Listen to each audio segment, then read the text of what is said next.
अभी मैं आया हूँ यहाँ वंशीवट में, जिसका एक पौराणिक महत्व है। और ये जो वृक्ष हम देख रहे हैं, यहाँ पर अगर कोई सच्ची श्रद्धा से, जिसको परमात्मा पर पूरा विश्वास है, जिसका मन निर्मल है, पावन है, अगर वो इंसान यहाँ पर कान लगाकर वृक्ष को सुनता है, तो आज भी वो जो भगवान श्री कृष्ण की बांसुरी की मधुर ध्वनि है, वो कहीं सुनाई देती है। चलिए आपको दर्शन कराए दिए देते हैं।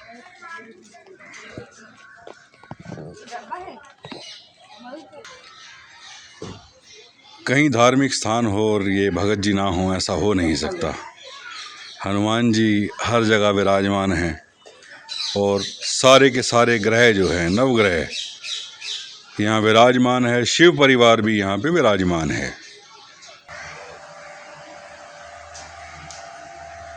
यहाँ के महंत हैं लखनदास जी। राधे राधे। नहीं, महंत नहीं है, सन्यासी सेवक है, पूजा करते हैं हम लोग, है ना। महंत तो हमारे गुरुदेव भगवान हैं जी जी। श्री वटपीठाधीश्वर महामंडलेश्वर श्री 1008 श्री जयरामदास जी महंत जी। हमारा बचपन का सपना था, वैष्णव परिवार से बिलोंग करते हैं। छत्तीसगढ़ से हमारा पद यात्रा था वृंदावन के लिए। अच्छा।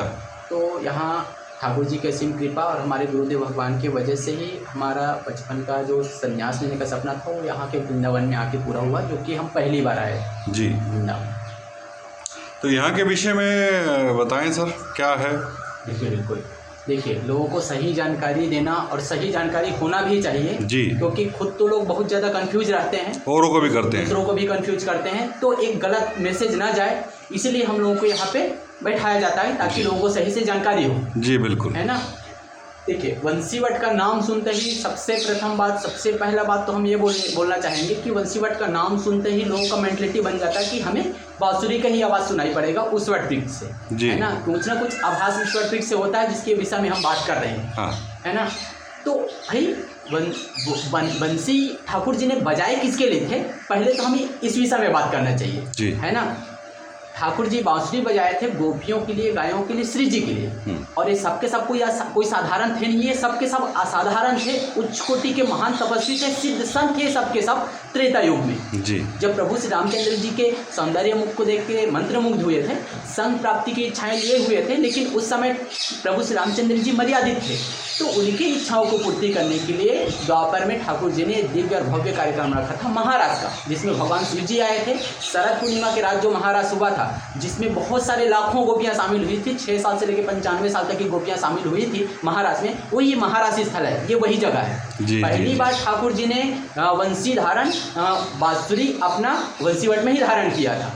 कहते हैं ना, वंशीवट तट निकट यमुना श्याम ने मुरली धरी, वंशी की धुन सुन लोक मोहे श्री कृष्ण राजात मधुपुरी। मतलब माता सरस्वती का आवाहन करके ठाकुर जी ने जब पहली बार बांसुरी का तान छेड़ा था, वो तीनों लोगों को मोहित कर देने वाली थी। आप सबको पता ही है कि ठाकुर जी का प्रादुर्भाव कंस कारागार मथुरा में हुआ।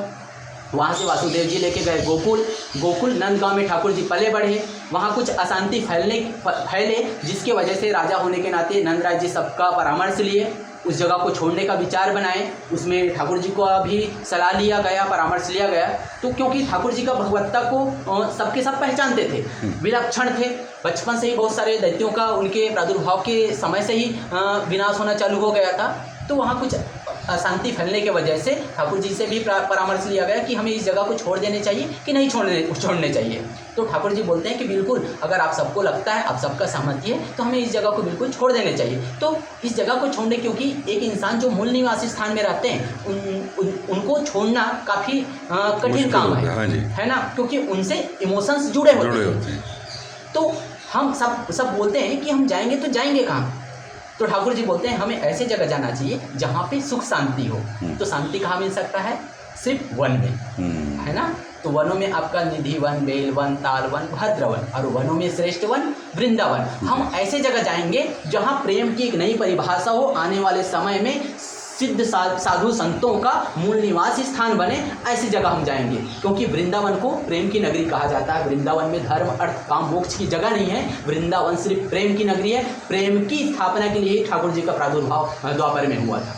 किसी संत ने बड़ा अच्छा कहा है वृंदावन के बारे में। वृंदावन का परिभाषा ही कुछ अलग है। कहते हैं वृंदा मीन्स होता है तुलसी, तुलसी का वन वृंदावन। कहते हैं प्रेम की पिपास देख देख निज प्रेमियों को प्रेम का समुद्र सीमा तोड़ के बहाया है। भावुक रसीले जन निराश न होंगे अब कामना के पूर्ति हेतु कल्तरो लगाया है। चिंतामणि जटित चारों चादर बिछाई जहाँ भांति प्रतिभांति कुंज कुंज से सजाया है। भारत का भूषण तिलक तीनों लोकों का भक्तों के वास है तो एक वृंदावन बनाया है। बोलो वृंदावन बिहारी लाल की जय। तो ठाकुर जी वृंदावन वास करते थे। वृंदावन से गोपियाँ जब शिकायतें करती है मैया यशोदा के पास कि आपका कान्हा जो है माखन मिश्री चोरी करते हैं हमारे यहाँ आकर के, क्योंकि गोपियों का एक भाव ही है किसी भी तरह से ठाकुर जी को घर से बाहर निकाले और उनका दर्शन प्रकार से हमारा उनका दर्शन हमें हो सके। तो ऐसे जब शिकायतें आती हैं तो शिकायतें जब बढ़ जाती हैं तो मैया यशोदा एक दिन लल्ला का हाथ पकड़ के पूछ लेते हैं कि लल्ला तू सच्चे बताइए तो सच में किसी के यहाँ चोरी करते हो, वो भी माखन मिश्री का हमारे यहाँ भंडार भरा पड़ा है। तो ठाकुर जी अपना पक्ष रखते हैं। जैसे एक इंसान अपना पक्ष रखते हैं ना, किसी का शिकायत हो तो अपना पक्ष रखते हैं कि नहीं रखते हैं। तो ठाकुर जी के अष्ट सखाओं में से एक सखा थी सूरदास जी। तो सूरदास जी के पद के हिसाब से ठाकुर जी अपना पक्ष रखते हैं। बोलते हैं मैया आप सब कुछ तो जानते ही हो, हमें सुबह सुबह उठा के आप बछड़ों के साथ गायों के साथ आप मधुबन की तरफ भेज देते हो। कहते हैं मैया भोर भयो गैयन के पीछे मधुबन मोहे पठायो, चार पहर वंशीवट भटक्यो, सांझ परे घर आयो, मैया मोरी मैं नहीं माखन खायो। सब रे गोपियाँ झूठ बोलती है मैया, और आप भोली भाली हो जो उनकी बातों पे आ जाते हो। तो मैया हंस के बोलती है सही बात है बेटा, हरिश्चंद्र का जन्म तो मेरे घर हुआ, बाकी सब रे गोपियाँ सब रे ब्रजवासी झूठे हैं। तो ठाकुर जी जब ऐसे सुनते हैं तो थोड़ा सा चिढ़ लगता है। हाँ। तो ठाकुर जी करते क्या है, अपना बांसुरी, ये रहा आपका बांसुरी मैया और ये आपका छड़ी, और मैं इस घर में रह नहीं सकता, क्योंकि आपको दूसरे के ऊपर भरोसा, अपने लल्ला के ऊपर भरोसा नहीं है।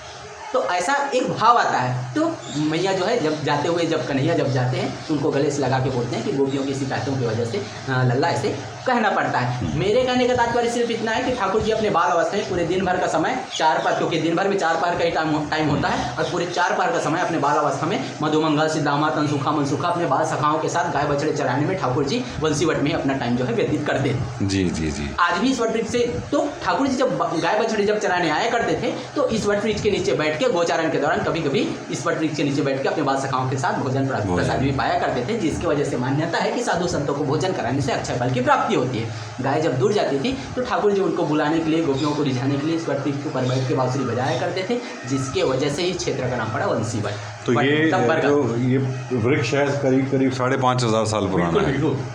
जी बहुत बहुत शुक्रिया पंडित जी, आपने बहुत महत्वपूर्ण जानकारी दी यहाँ के विषय में। ये महाराष्ट्र स्थल भी है, अगर दावानल पान मनभोज महाराष्ट्र जी मेन मुख्य लीलाएं जो महाराष्ट्र की है, इस वट से हम सबको जो आभास हो पाता है इसका कारण भी महाराष्ट्र ही है। महाराष्ट्र में यूज किए गए इंस्ट्रूमेंट ढोलक नगाड़ी मृदंग डमरू करताल झान मंजीरा घुंघरू, यही लोगों के भावनाओं के हिसाब से और ठाकुर जी की कृपा हो जाए तो आज भी इस वट और इसके सभी सुनाई देते हैं। 24 घंटा 8 पर 7 दिन कुछ न कुछ लोगों को आभास होता है, चाहे वो वाइब्रेशन के रूप में हो, चाहे वॉइस के रूप में हो, चाहे हार्ट बीट के रूप में हो। तो एक अनुभव लोगों को होता है। कहने का मेरा तात्पर्य ये है कि एक पॉजिटिव ऊर्जा, एक एनर्जी यहाँ पे है जो लोगों को महसूस होता है। अगर ना भी हुआ तो क्या हम हिंदू धर्म के लिए, हम सनातनियों के लिए क्या ये बात मायने नहीं रखता है कि भाई जिस वट वृक्ष पे बैठ के ठाकुर जी आज से 5,500 साल पहले अपने बाल अवस्था में बांसुरी बजाया करते थे, उस वट वृक्ष का इस कलिकाल में साक्षात दर्शन हो पा रहा है, ये अपने आप में भी अद्भुत है। आप मानो बिल्कुल, क्योंकि इंसान ज्यादातर नेगेटिव सोचते हैं। वंशीवट अगर बांसुरी का आवाज नहीं सुनाई पड़ा तो लोगों को लगता है कि हमें कुछ आभास नहीं हुआ। ऐसे लोग क्योंकि मेंटलिटी बना रखते हैं कि बांसुरी की आवाज सुनाई पड़ेगा, ये भाव तो हमारा गोपियों की तरह होना चाहिए बांसुरी की आवाज सुनने के लिए, सही कि नहीं। तो ये सिर्फ मैं इतना बोलना चाहूंगा कि भाई जिस वट वृक्ष पे बैठ के ठाकुर जी बांसुरी बजाया करते थे उसका साक्षात दर्शन इस कलिकाल में भी हमें हो पा रहा है। ये अपने आप में मायने रखता है। बिल्कुल देखो 24 घंटों में आदमी के अंदर 60,000 से भी ज्यादा थॉट्स आते हैं, ये साइंस का है, जिसमें 40,000 प्लस हमारे थॉट्स नेगेटिव रहते हैं जी। तो ज़्यादातर लोग नेगेटिव ही सोचते हैं। इंग्लिश में कहावत है, बोलते हैं ना everything you can imagine is real, जैसे आप सोचोगे वैसे आपके साथ होता है। बाकी ब्रज 84 कोस तो ठाकुर जी के लीलाओं से भरे पड़े हैं, अद्भुत हैं ठाकुर जी के लीलाएं, है ना। वृंदावन के तो बात ही अलग है, उनके वृक्षों का ही बात कहते हैं ना, वृंदावन के वृक्ष को मरम न जाने कोई, डार डार और पात पात में श्री राधे राधे हो। जय जय श्री राधे। मेरा परम सौभाग्य है महात्मा लक्ष्मण जी की कृपा से ये मुझे बांसुरी का प्रसाद जो है पंडित जी ने मुझे दिया। शायद रोमांचित हो रहा है शरीर, कहीं बिजलियां सी कौंध रही हैं, ज़बान लड़खड़ा रही है, शब्द कहीं समाप्त हो रहे हैं। ऐसा लगा जैसे भगवान श्री कृष्ण जी महाराज ने स्वयं आज के दिन मुझे ये भेंट, आशीर्वाद, अपनी कृपा मुझ पर बरसा दी हो। आगे चलते हैं और दिखाता हूँ।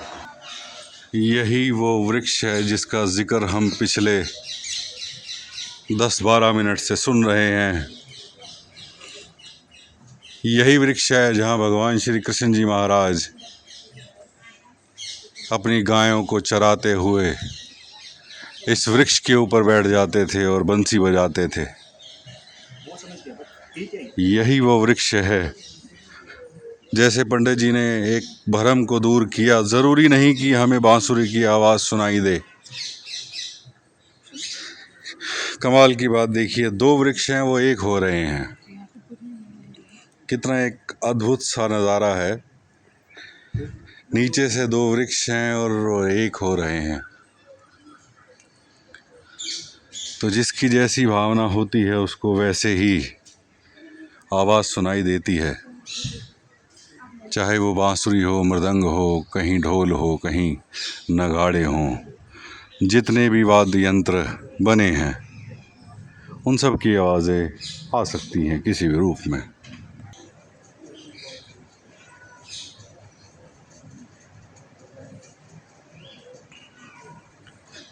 मंदिर परिसर में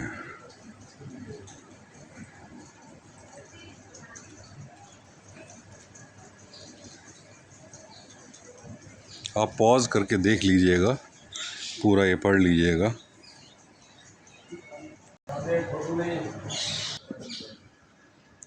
ये पीछे मंदिर भी है, भव्य मंदिर है। ये थी मेरी यात्रा वंशीवट की, बेहद सुखद, बेहद सुकून भरी, बेहद शांति भरी। भगवान श्री कृष्ण जी का प्रसाद स्वरूप में ये जो बांसुरी मुझे मिली पंडित जी से, बेहद सुकून से भरी ये घड़ियां हैं, बेहद सुकून से भरे ये पल हैं। फिर मिलता हूँ आपको किसी और नई मंजिल पे, क्योंकि अभी शब्दों ने कहीं मुंह फेर लिया है, कहीं वो आनंद की तरफ मुड़ गए हैं, जिसकी अनुभूति मैं कर रहा हूँ। परमात्मा से प्रार्थना करता हूँ कि ये आनंद आप सबकी, हम सब की ज़िंदगी में हमेशा हमेशा हमेशा बना रहे, अनंत सांसों तक। जय जय श्री राधे।